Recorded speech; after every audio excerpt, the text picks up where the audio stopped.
We're back here on CBS Sports HQ where our college football pregame coverage continues. Jordan Giorgio, Damian Harris, Danny Cannell, and Beanie Wells with you. Thanks so much for spending your game day morning with us. It's just about time to take you live out to Baton Rouge. But did you guys see this? A little bit of a tiger controversy. LSU bringing back the tradition, having a live tiger out at the games. But break it down for us, Danny, because you have a little bit of insight. Yeah, this is Mike the Seventh, who lives right there outside the stadium in a gorgeous home. I mean, they have like this setup that's literally across the street from the stadium. Now you see him here in there inside eating his, dinner, it looks like, and it's got a little crimson tide effect to it. Yeah. But he's not the one they're bringing on the field. They're bringing Omar in from Florida. What? All the way from Florida. They're bringing him to be on the field. That's wild. I want to know why Mike the Tiger did to get screwed. Yeah, there's a controversy. There's a controversy, and I know one guy who can confirm the news. It's our own Josh Pate. But Josh is a little busy. I don't know if he's going to answer. He's been putting in the work. He got on the ripped sweatpants. You know he's ready to work. I see a little arm shaking now. Damien. A little tremble. Damien, you finally got your wish. There is Josh Pate's workout routine. Josh, it is so great to see you live for us out in Baton Rouge ahead of this huge primetime SEC matchup between Alabama and LSU. First and foremost, like how'd you pull some strings there? You like coach is going to put you in today, or what's the deal? Hey, look, all I know is if I'm around a great facility, I'm going to find any way I can to weasel into that facility, which it kind of makes what I'm about to do in this hotel in a little while pale in comparison. But I hadn't been down here since 2019. Last time I was down here, let's see, Nick Saban was still the coach. Ed Orgeron was still the coach. There was no Tiger controversy. A lot's changed around Baton Rouge. Yeah, and isn't that the first time that you took your show live on the road?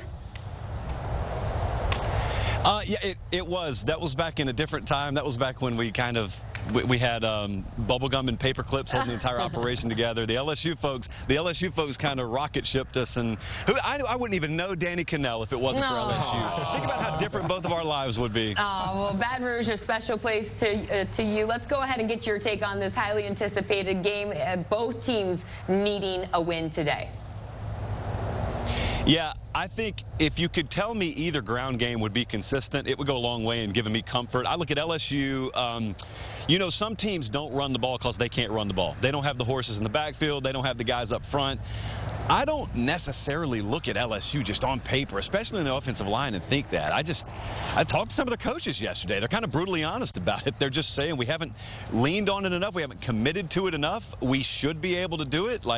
Let's do it. Okay, well, there are words and then there are actions. And then on the other side with Alabama, I remember going over there in the spring and Jam Miller and Justice Hayes along with Caden Proctor coming back and Booker and bringing Brailsford in at center and that offensive line. Same story. We should have a strength running the football. And then that's been very sporadic this year. And what that does is it just puts more emphasis on being able to drop back 40 or 50 times and throw the ball. Garrett Nussmeier's not equipped to do that. So he's turned the ball over a lot. That's partly his fault and partly, candidly, his coaching staff's fault for putting him in a poor position. So if you could give me confidence that either facet, ground game, will be impactful and consistent tonight, I'd love that. Weather, I think more and more the more we move throughout the day is going to figure to be a huge factor tonight.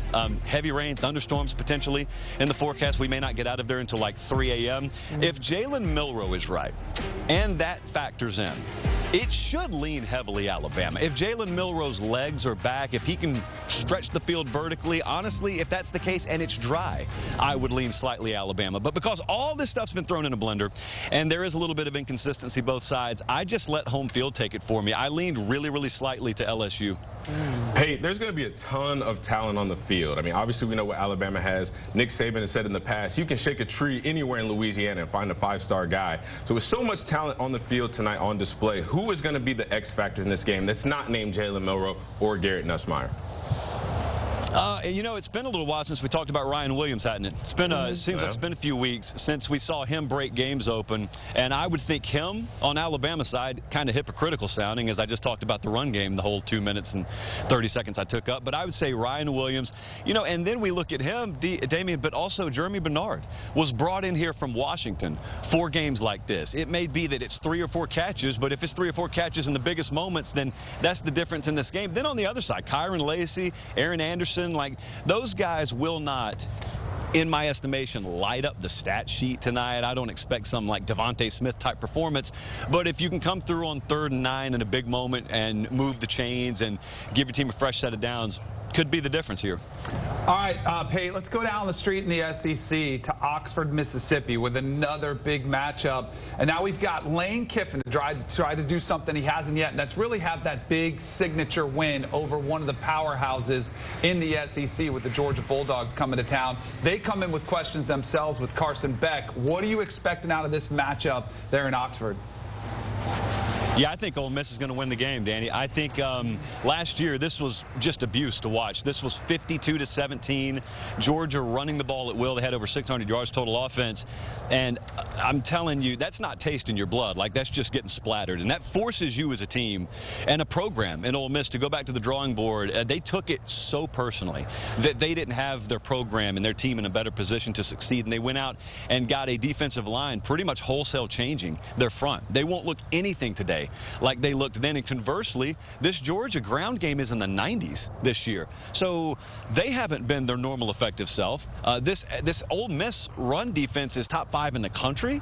And so what I think about when you tell me those two things is not only might they have success against Georgia's ground game, they might have success with 4 against Georgia's ground game, at which point I take a turnover-prone, interception-prone Carson Beck, and I have him throwing into 7-man coverage most of the day. I have a lot of attention able to be paid to him, and that's not typically the dynamic. In years past, if Ole Miss played a Bama or a Georgia, they got to go all out to stop the run if they got a prayer of stopping it. This year's team can stop it in a more conventional manner, and I think because of that and because you just said Lane Kiffin and Ole Miss have not gotten that signature, that big win, I think today's the day. I think they're going to get it done. They're going to beat Georgia. Josh, you just mentioned Beck and his turnovers and what he's been doing the last couple of weeks and, you know, his erratic throws. Now, you said Ole Miss is going to win this game. I believe they're going to win it as well. Do you see a situation if Georgia loses this game, they still get into the college football playoff? Do you think they'll still be one of those, you know, top-tier teams, or do you think they drop out of this race? I think they'd still be in it because I think they'd just be another one of these 2-loss teams. I mean, this is, I can't believe, Beanie, you asked me this question. This is Cannell's favorite topic. Like, how many 2-loss teams can we have in the SEC? So you just get thrown in this pot along with your A&Ms and you're the winner of Alabama LSU, and Tennessee's in there. Then Ole Miss would be in there. And we are headed, by the way, for a very, very uncomfortable conversation with Greg Sankey just sitting in the corner of the room with his arms crossed because some of these teams are going to get left out, maybe with 2 losses. But I think Georgia will still be in it. I think also they finally have a benefit that they haven't had. They finally get to yell, we played a really, really, really tough schedule, because they did away with divisions.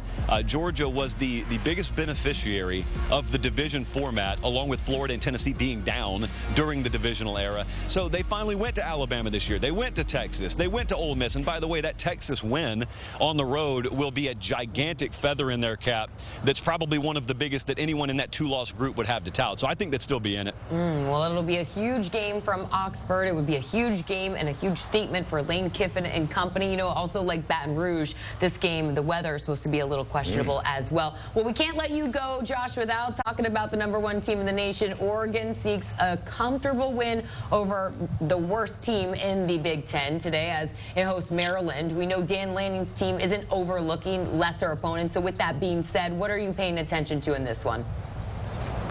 I'm paying attention to the same thing we paid attention to when they played Purdue, when they played Illinois. These are perceived to be inferior opponents, and Oregon's a big favorite, but you know, we see big favorites every week stumble or outright fall. So I've always had immense respect for the programs that just steamroll when they're supposed to steamroll, and then they're up for the big games too, but they play to a standard. So it's a consistent level of performance every week, and that should be the norm, but it's not, because you're dealing with human beings, a bunch of them. So to get them to operate at that standard, Damian Harris played on a team like that for a long time. Dan Lanning has that kind of operation there. Now, humility is only 1 week away, so pay attention to it, but I think Oregon will roll again today. All right, it's going to be a late night for Josh Pate. Enjoy it. Have so much fun out there in Death Valley. We'll be watching. Catch more from Josh every Sunday, Tuesday, and Thursday at 8 p.m. You can watch Josh Pate's college football show on YouTube. He has everything you need to know to be a part of the greatest game.